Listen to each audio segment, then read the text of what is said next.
Gods blessed him, gave him anugraha. Birds have become gods by blessing from other gods. A Veera has an attitude, yeah, it's not that hard, I'll figure it out. You take that liquid up and store it in your head. A warrior has to stand for country. Otherwise, what are you standing for? You have to plan your existence here without hurting the land. The Diksha is the lifeboat that keeps you afloat. A lot of people think that's enough. They take Diksha and they think, I don't have to teach anyone. The arrival of this energy, Hanuman's energy in your life, should change your itihasa. Be capable of perceiving certain things that... Why do you think that is? Because you have to know your energy body. If you don't know your energy body, then how will you know whether you're leaking energy, gaining energy? How will you know? Yes. It's not what I'm doing. It's what I'm allowing. I can't do this. It's the grace. But I'm allowing the grace by not getting my ego in the middle. So such a person can't be pushed over, can't be pushed around, can't be made to do things that they don't want to do. It's difficult. Because their energy is so much. The person who comes to attack will only sit down. Rama's goal of existence on this earth was not happiness, it was dharma. It was the establishment of the right duties. Ram Raja came because he was committed to his people. That was his story. There is the secret Hanuman Nadi. And when you are able to take a breath into it, all your nadis get pure. Namaste, welcome to Ancient Echoes. This is the continuation of the 3 series episode of the attributes and attitudes of Hanuman. We'll be going into some more names and some of the characteristics of Hanuman and this divine lineage. Guruji has been really kind to share this knowledge with us. All our journeys begin in urban captivity, but the turning point comes when you start realizing that urban captivity is an external manifestation of the internal crisis of having a really bad and a really weak social lineage. And that is the goal of this podcast, is to make the viewers aware of this weak and disempowering social lineage that we have adopted as our itihasa, and to connect people to the divine itihasa of Hanuman and empower themselves.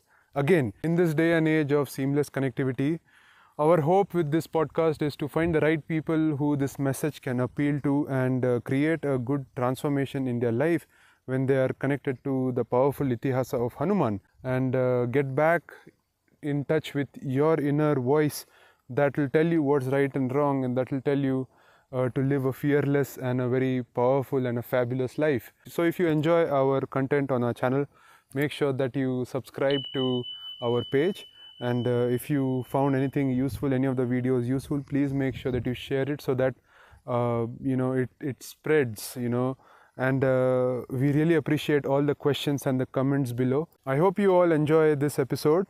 I will see you very soon. Jai Hanuman.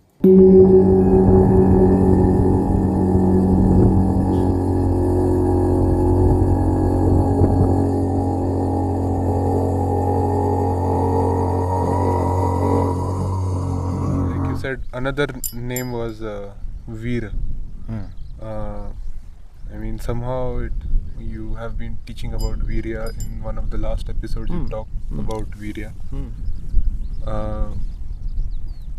When someone is able to cultivate that Virya and like maintain that energy and build it and not piss it out. They are called a Veer, yeah. Yes. Mahavir is the one who is like Hanuman. His conservation of energy is to the next level, where he just takes energy from everything. Like whatever will give him energy, he'll take it, and he's still getting blessings.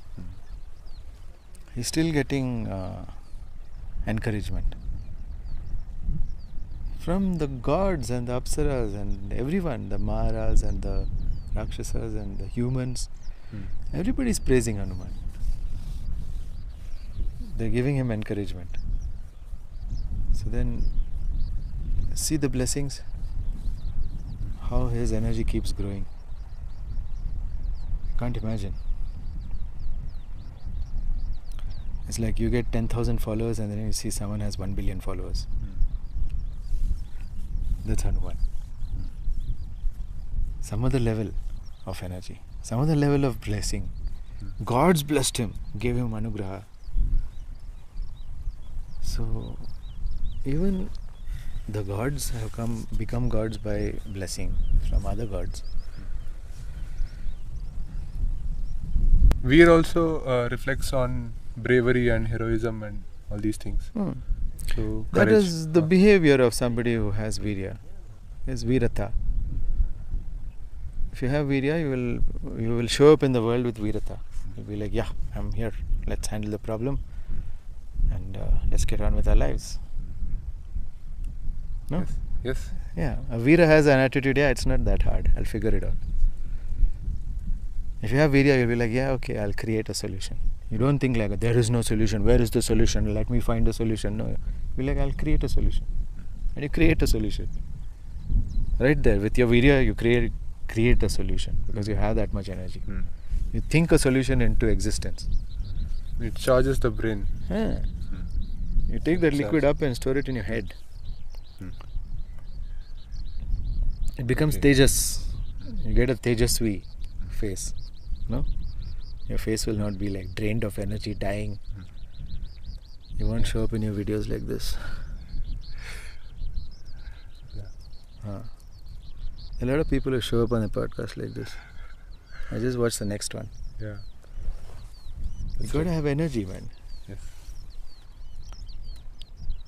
Yeah, so many of them are like sitting the whole day in front of the screen and packed in their rooms and never get out of the rooms, and that energy state is very low, but fortunately they have access to the internet and they can, at any time. Yeah. I mean, I was like that. I used to spend most of my life sitting in a room for months and months, and like you said, at 10 o'clock I used to lose all my virya, whatever I got from Hanuman. No, from living in Bharatvarsha. Yes, sorry. From living in You live in Bharatvarsha, you'll have automatic virya every day. But you guys lose it. You don't even have flag of India in your house, man. Yes. That's the level of patriotism in our country. Right. It was very high in the past, though. I've observed like everybody who were patriotic had a lot of virya, and they were like connected to a really deep itihasa. And I mean, when I had martial art classes, I would put a flag there, an Indian flag there, inside. Even if I was teaching karate, I was not putting Japanese flag, I was putting Indian flag there.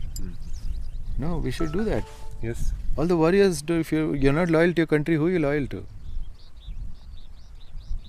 One of my gurus was telling me, warrior should be only loyal to himself, not country. These are self-warriors, and it made no sense to me. I left from there. I said, enough.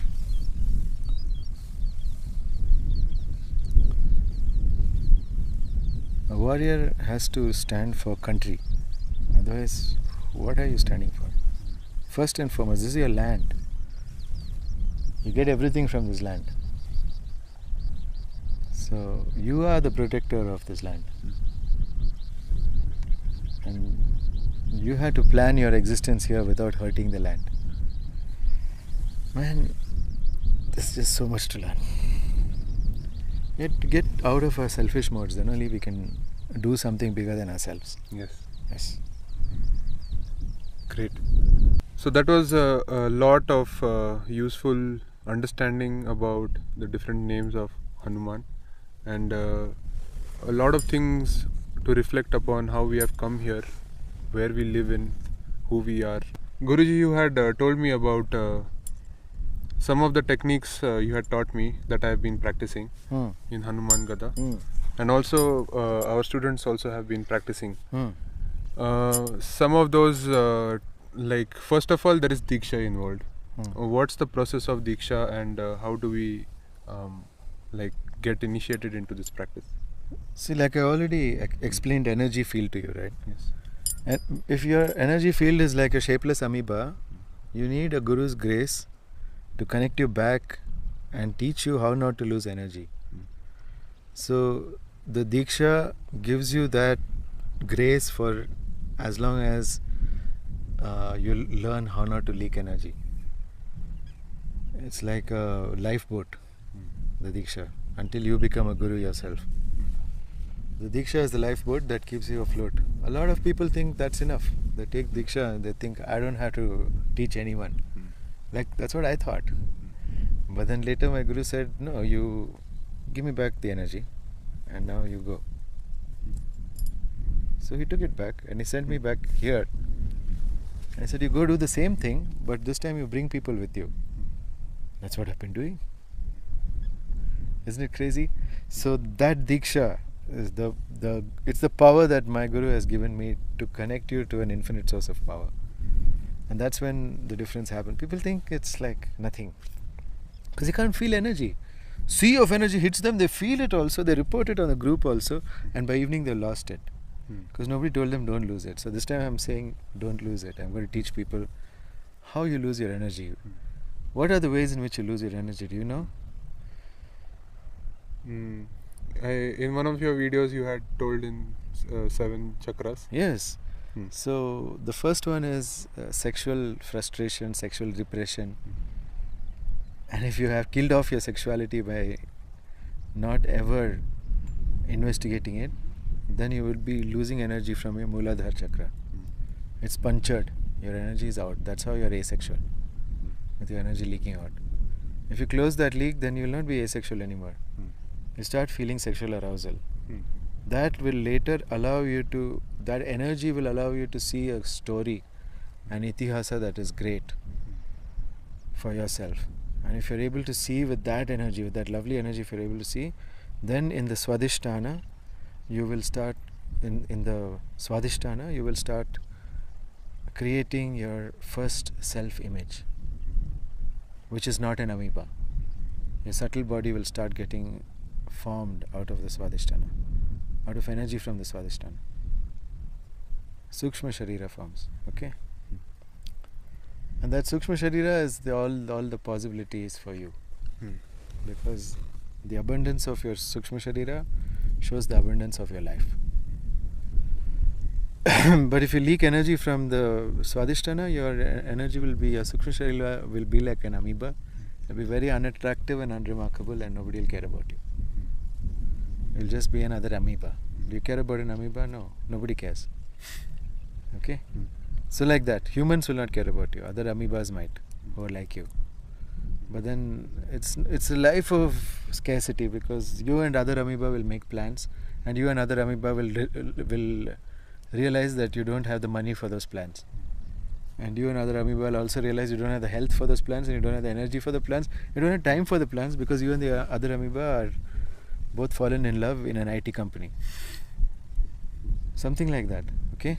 That's the like very basic life, very just existing. That's called existing. If you want to have a delicious, abundant life, then you should stop leaking energy from the Swadhisthana. Then you will. No, it's easy to say stop leaking energy, but there are techniques.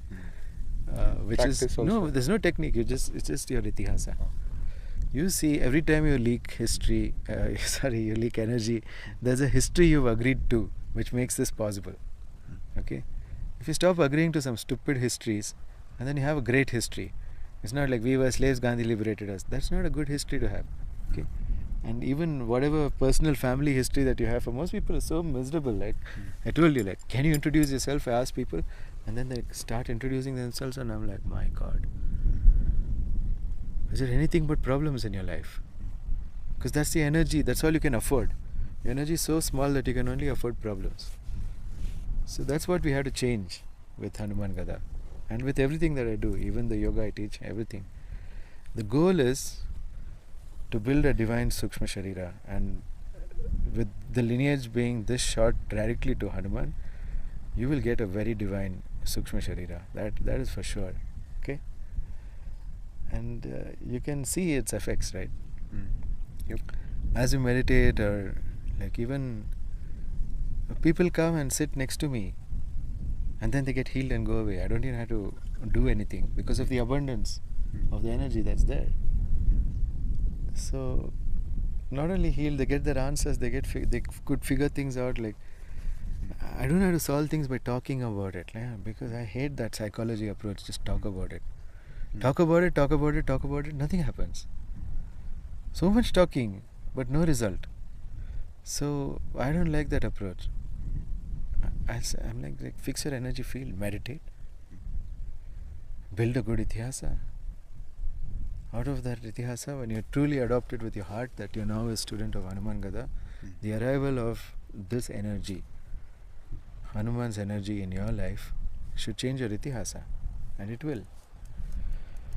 Just taking the diksha, doing the practice, you will have energy by default, but you have to learn not to squander it by making kachda itihasa. Just don't do that. See, Hanuman's hand is like this. Be careful of gods whose hand is like this. It will land on your head if you do the wrong thing. Okay? So if you are afraid you'll do the wrong thing, don't come to Hanuman Gada. Confident to do the right thing, follow what I say, then you come. If Can you describe how that hand is? Like this. I mean, but when it falls. When it falls, that's it. On your head, smash. Yeah. So, you'll be like an amoeba who somebody stepped on. Pachak. You can expect your whole life to be pachak. If you come here and then lose Hanuman's precious energy. Okay? So don't come here with that intention at all. If you're afraid I might lose energy, I have the privilege to lose energy, and this is not for you then. Go and do dumbbells with some dumbbells.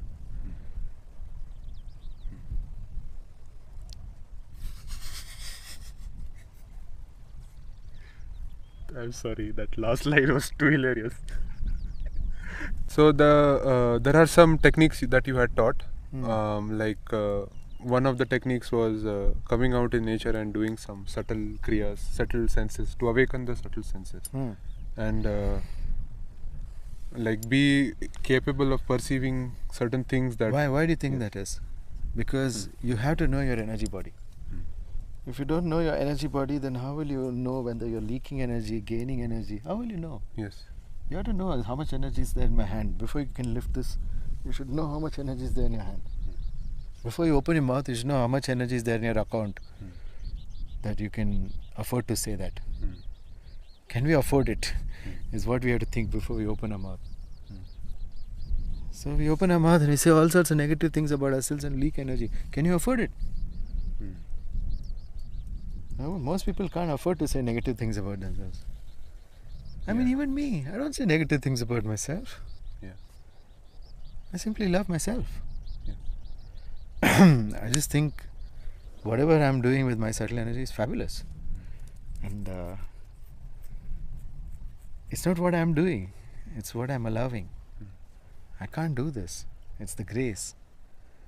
But I'm allowing the grace by not getting my ego in the middle. I'm just letting it happen. So such a person can't be pushed over, can't be pushed around, can't be made to do things that they don't want to do. It's difficult. Because their energy is so much. The person who comes to attack will only sit down. You've seen this many times before, right? I've shown you, right? You hold my hand and you hold it tight and you decide that you're not going to let go. Okay? Yeah.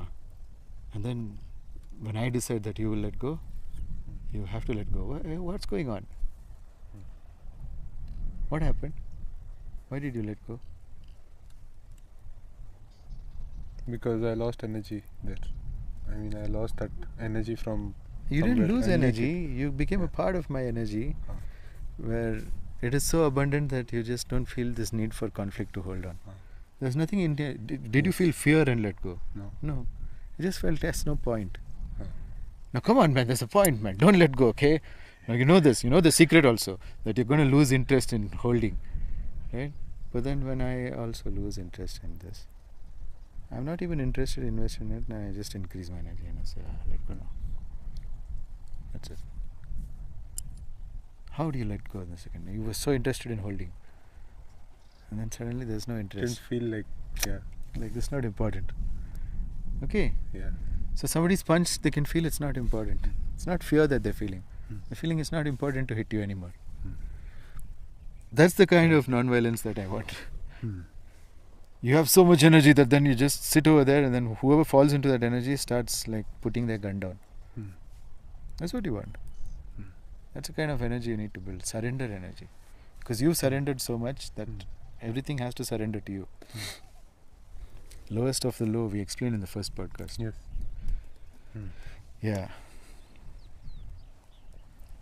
So regarding the subtle kriyas, that being capable of perceiving these subtle energies and developing that sensitivity is very important part of learning. Yes, because right now people's senses are pretty blurry about energy. They're not sharp. It's like somebody who's got myopia can't see fully. So I want them to sharpen their senses, and the only way that they can sharpen their senses is by doing the subtle kriyas. Right. Yeah, I mean, who's going to teach you how to sharpen your subtle senses? Please tell me who's going to effectively teach you. Not Mind Valley. Who's going to teach you? Nobody. A guru. Yes. You ask questions, you learn. There you have to talk to customer support, because you're not a student, you're a customer. There's no student support. You're right. As a child, we had a lot more subtle sensitivity, but we kind of like lose it over. Yeah, over because a the bit of adults years. tell you focus on your exam. Don't focus on the things that will increase your sensitivity, like sports, going out in nature. Don't do any of that.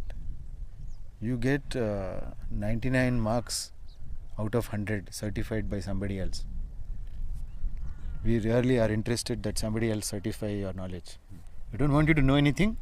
We want somebody to certify your knowledge. And then the kid is like, oh, I need to just only get certificates. I don't need to get knowledge. So kid gets confused. Everyone's a victim of this education system. It's horrible. You want certificate of knowledge. You don't want knowledge. There is one more kriya that you had taught about Bhumi Devi and some pranayamas also that are associated with it. Yeah. So that was also very useful for me to improve my sensitivity, especially of the earth and magnetism. Yeah, that is specifically for magnetism. Yeah. You know, there's the Van Allen belt. What is it? It's a belt of high magnetism. It passes through Machu Picchu, and then there's another site also. And in India, it comes to Almora somewhere. Between Almora and Bageshwar, there is this thing. I forget the name of the place. There's the Devi temple there, which has like really high energy. Jwala. Not Jwalamukhi. Jwalamukhi also has really great energy. Geo energy is there. Geothermal energy. Yeah. Okay. That's fire energy, but this one is magnetic energy. I forget the name of Devi. Kesar Devi something. I'm not sure. So one of these Devi temples, which is there near Almora, between Almora and Bageshwar. Kasar Devi. I think it's Kasar Devi. Okay. So you will get as much power as somebody who just visited Kasar Devi temple or Machu Picchu. That's how much. Or Stonehenge. Stonehenge is another site on the Van Allen belt. You will get that kind of magnetic effect on your body. So all of the EMF frequencies will not have an effect on you. If you practice this one kriya. No, people don't know how important this is. Yes. If you practice this, you know how much your energy will be. My God. That day Naveen did all the kriyas at once. You know how he was? He was like a rocket that day. He got so much done. He put it all up as status, everything that he did. Yes. And he made music also. Yeah. And he's fooling around with some new hobby. Who gets a new hobby when you already have so many things to do? Yeah. So he put up. That's a kind of.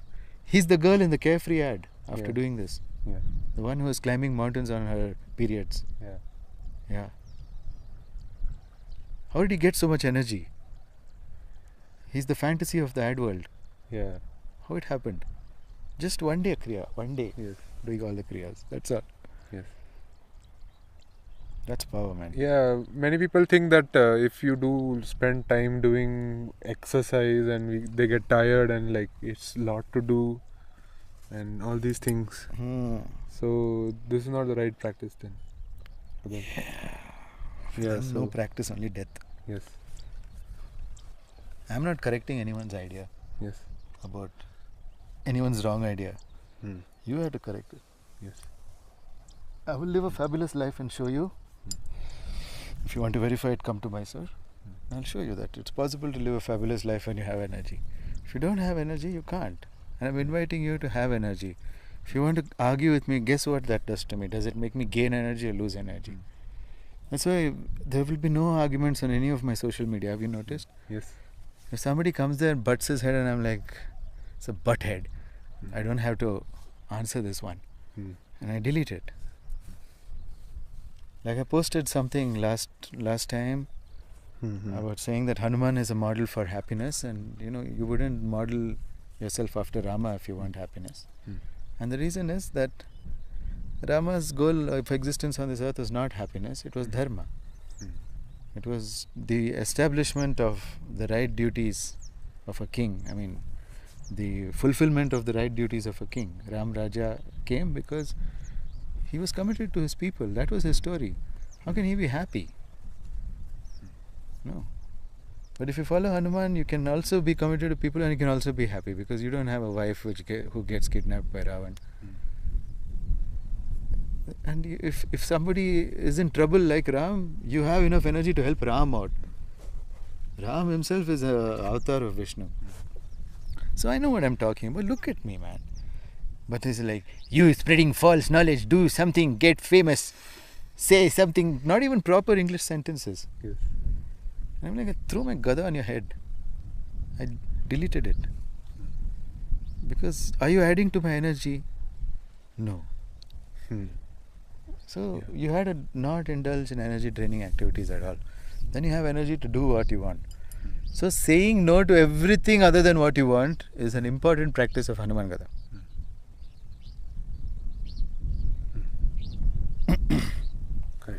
There is one more very outstanding practice for me, which is the Hanuman Nadi Shodhana.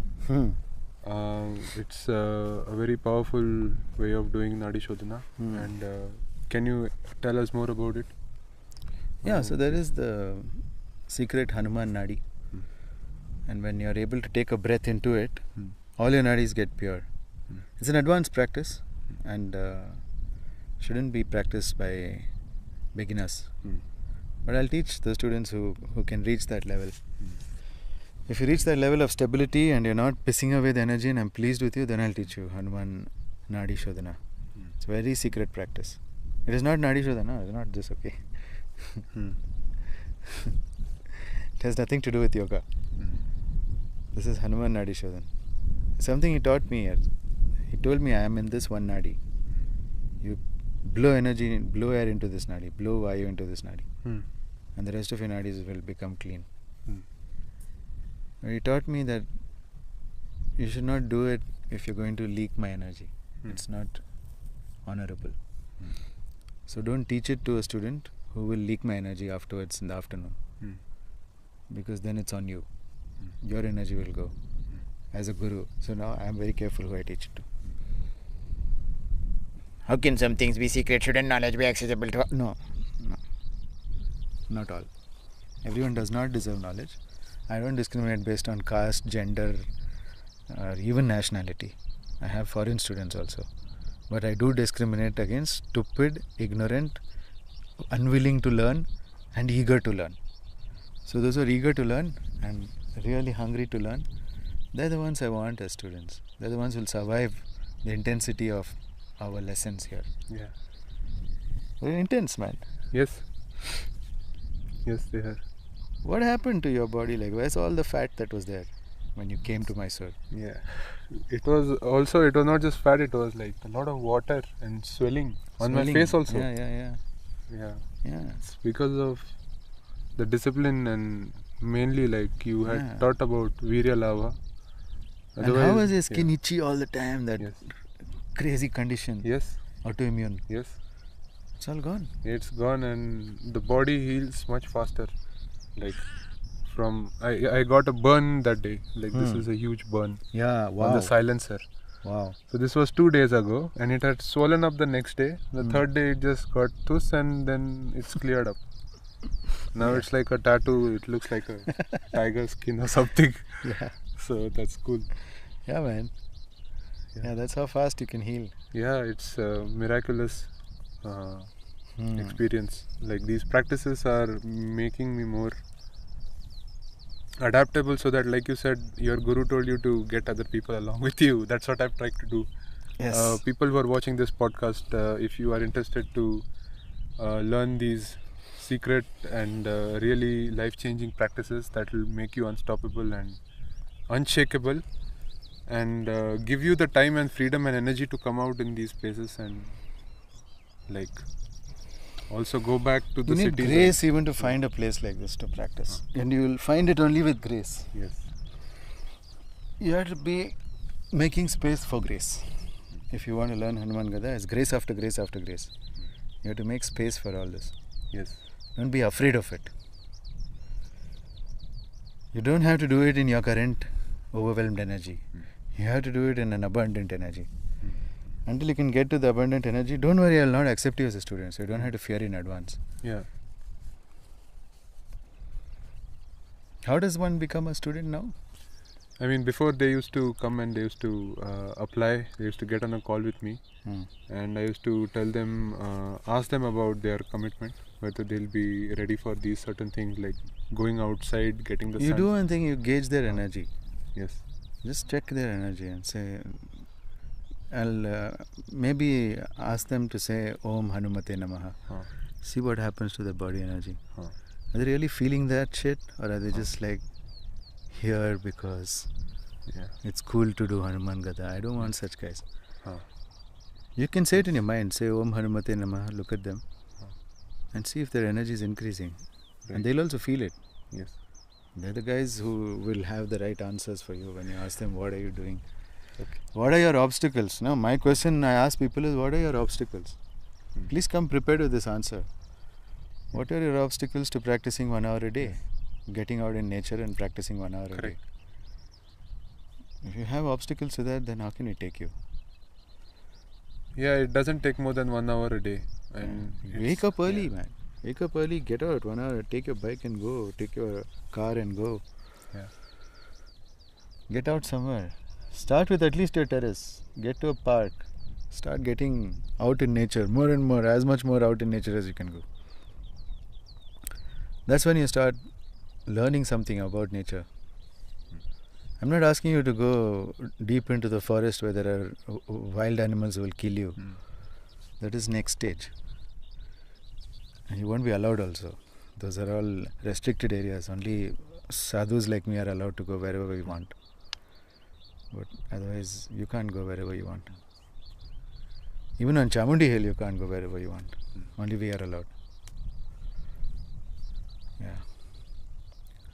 That's because they know that wild animals won't do anything to us. Yeah. Yeah, there are so many instances of these. If they start letting tourists from Bangalore go to Chamundi Hill inside, bear will tear them and urbaglu. Yeah. You know that urbaglu? Like the big arch you see in Karnataka is near your house also. Welcome to Vijayanagar. Yes, yes. That's called urbaglu. The bear will tear a hole in you that big. Yeah, they're huge and they are like really strong and they're really unpredictable. Bear, snake, and bees and wasps and insects. If Brahmari Devi wants your sacrifice, she'll take it. You don't have any communication. You're walking into Brahmari Devi's territory saying, this will look nice on Instagram. And you are not aware of all the spirits that are there, then you'll get attacked. Yeah. And you can die also. So that's what it is. Like when we get out in nature, in the deep forest, we have to build awareness of energy. Yeah. But even to get out your terrace, you have to build awareness of energy. Yeah. That's the easiest that we can do.